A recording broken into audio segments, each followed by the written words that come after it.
Hey guys, all right. So I wanted to think through what sort of project idea could we run with that is a little bit more on the creative side in comparison to what we've been doing.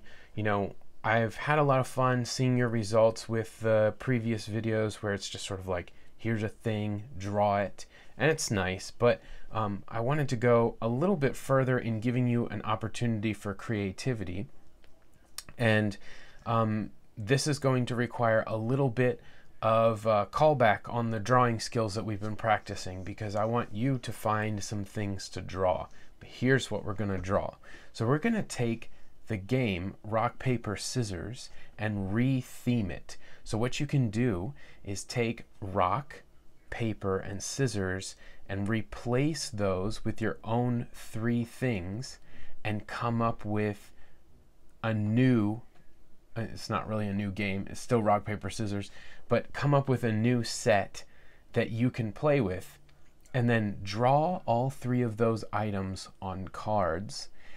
If you have a photocopier, you can photocopy those, or you can just draw two of each and then give those sets to a friend, give those cards to a friend, one set of them, and then you each draw one of your cards, which you actually drew with your hand, and put it down and reveal it and play a sort of rock, paper, scissors.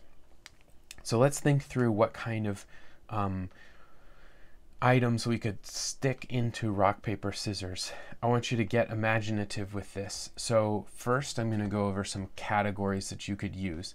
One would be mythical creatures or legendary creatures. You could use characters from movies or books or games. You could use animals. You could use foods. You could use plants.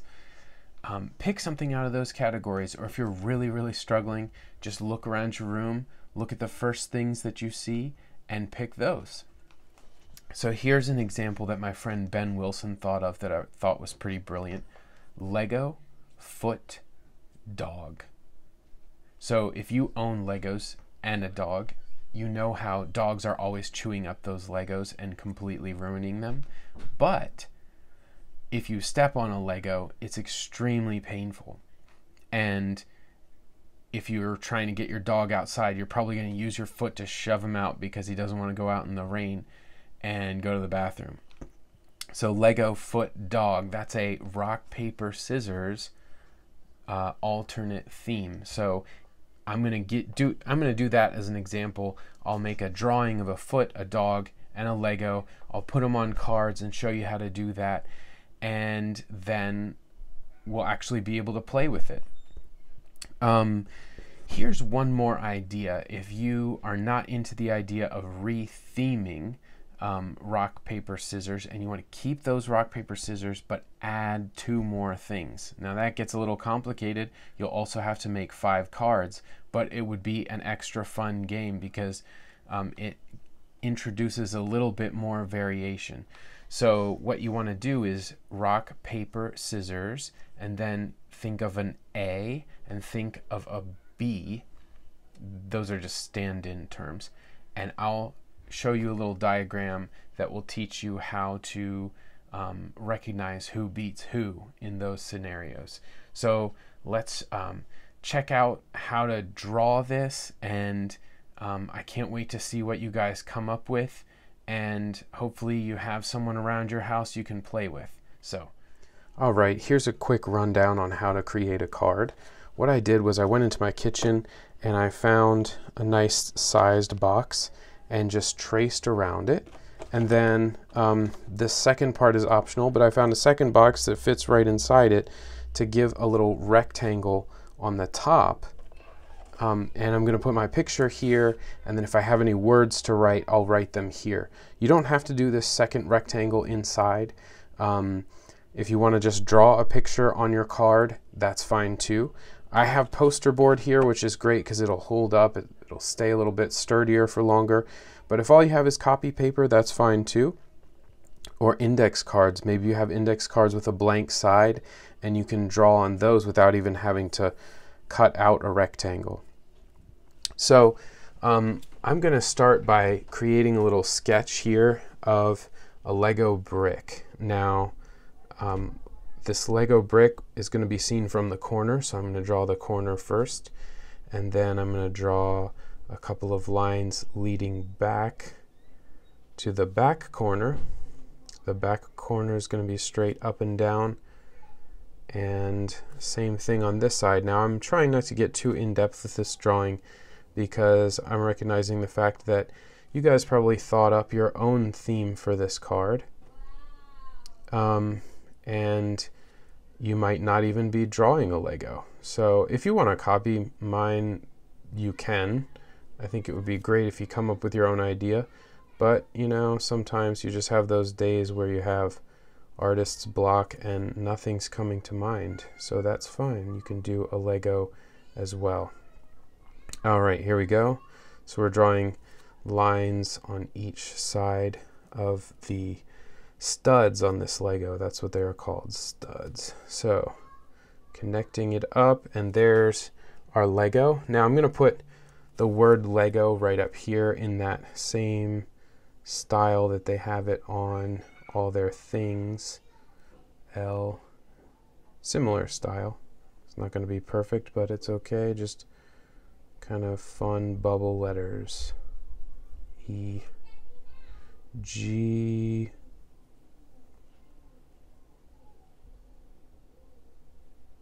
all right, almost there.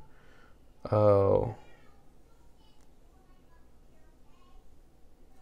All right, next we are going to outline these letters in black.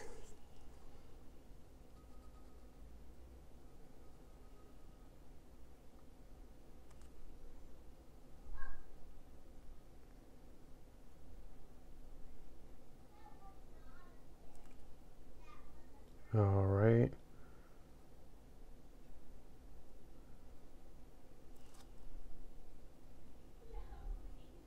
Here we go. And the inside of that O. Perfect. Next, I wish I had butted this L a little bit closer up to the E, but we're going to fill in the space in between the E and the L and the G and the O, just so we've got a little bit of a space to work with here. And then we're going to take some yellow and go around the outside of this.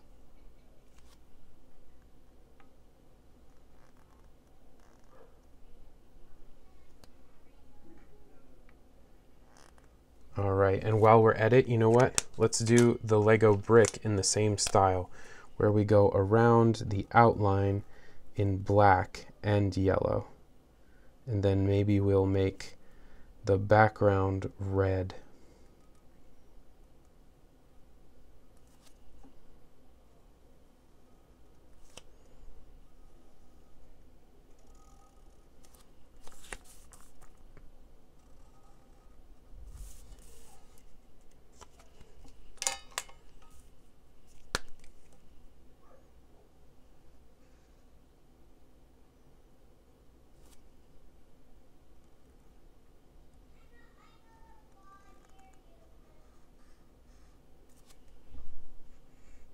There we go. Okay, time to fill in the background with red.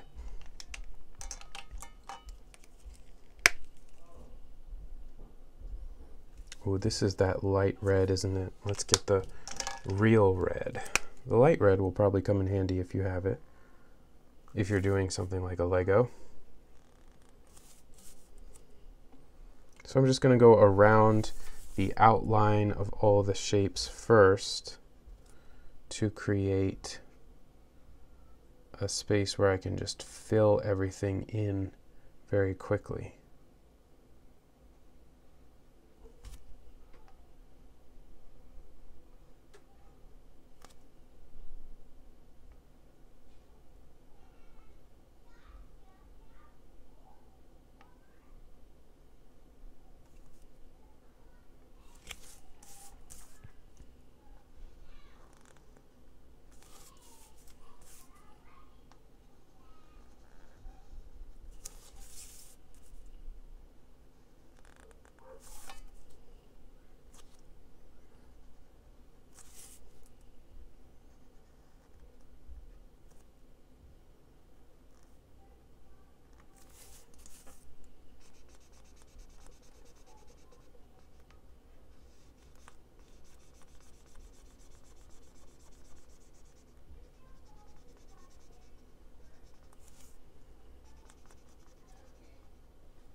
right. Good. So next, I think I'm going to go around the very outside of the card with some black.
Okay, now just to remind anyone who's playing, we could put beats foot and then loses to dog.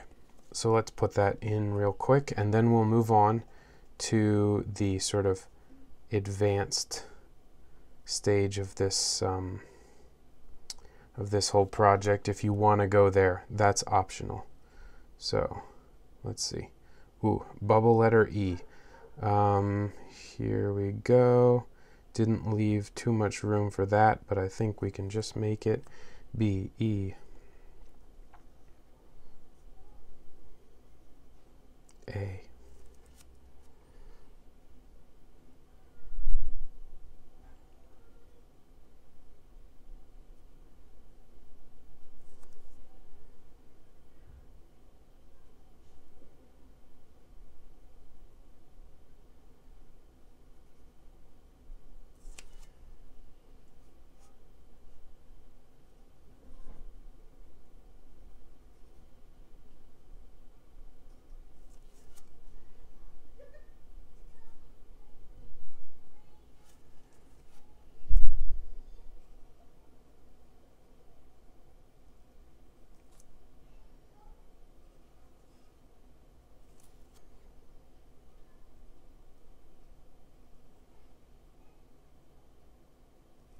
Ooh, did I make a mistake there?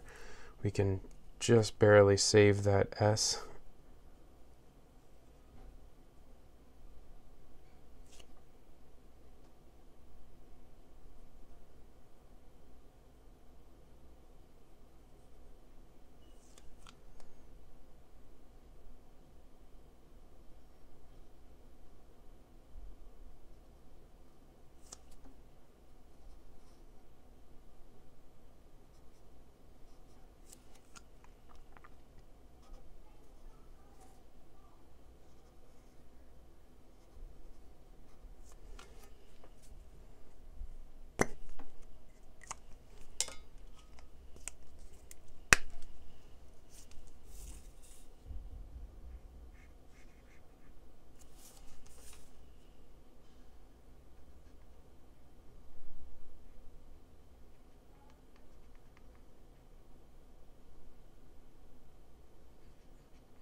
All right. So I think we could call this card done. Let's go to that one more technique that I wanted to show you. Sorry, not technique. I would say this one more way of doing this whole project, where let's say you had rock, paper, scissors, traditional rock, paper, scissors, but you wanted to add onto it 2 extra players, you could say, or 2 extra cards. You could do this. Okay, so we've got our rock, paper, scissors. So rock smashes scissors. Scissors cuts paper. Paper covers rock. Now, here's what I meant in the beginning when I said A and B. Think of it like this. There's a little L here. So A beats paper, and it beats B. But there's also a V that sort of goes this way towards A. So rock beats A. Scissors beats A. Now, B has a little V going towards it, just like A did. So paper beats B. Rock beats B. And then it also has a little V going out from it. Oh, did I make a mistake here? Yes, I made a mistake. B has a V going towards it from A and paper. But B beats rock. There we go. And it beats scissors. Let me make sure that is well erased. There we go. Okay. Sorry I lost myself there, but it is complicated. I understand. All right, so we can plug 2 things in here. So the categories we talked about earlier were character, creature, food, plant, and I'm sure there's many more categories you could come up with, but let's just take a character. Let's take SpongeBob. Okay, so let's put SpongeBob right here. And let's take a food. Okay, so let's put potato right here. Just throwing things in there. All right, so potato is A, and SpongeBob is B. Now we could just think up reasons why paper beats SpongeBob. Maybe there's a test on the paper and SpongeBob failed the test, right? So paper beats SpongeBob by fail. SpongeBob beats rock because he's so squishy that a rock could never defeat him. SpongeBob beats scissors because if you cut up a sponge, it can just grow itself back. I believe that process is called mitosis, but you'll have to ask your science teacher about that one. Mitosis. Okay, so a potato beats paper. Why would a potato beat paper? Let's just say that if you tried writing with a potato, it wouldn't work because it's too mushy. So the potato mushes itself all over the paper. And the potato beats SpongeBob because it's smarter than SpongeBob. So the potato outsmarts SpongeBob. There we go. So here's a whole nother set of, we've got our rock, paper, scissors, and we just add 2 onto it and come up with reasons and follow the diagram that I showed you. And you can create a 5-layer rock, paper, scissors game. This is optional, but I'd love to see you guys create your own theme for rock, paper, scissors, Or even if you just come up with creative drawings for plain old rock, paper, scissors, that'd be great too. So I'm excited to see what you come up with, and I'll see you guys in the next video.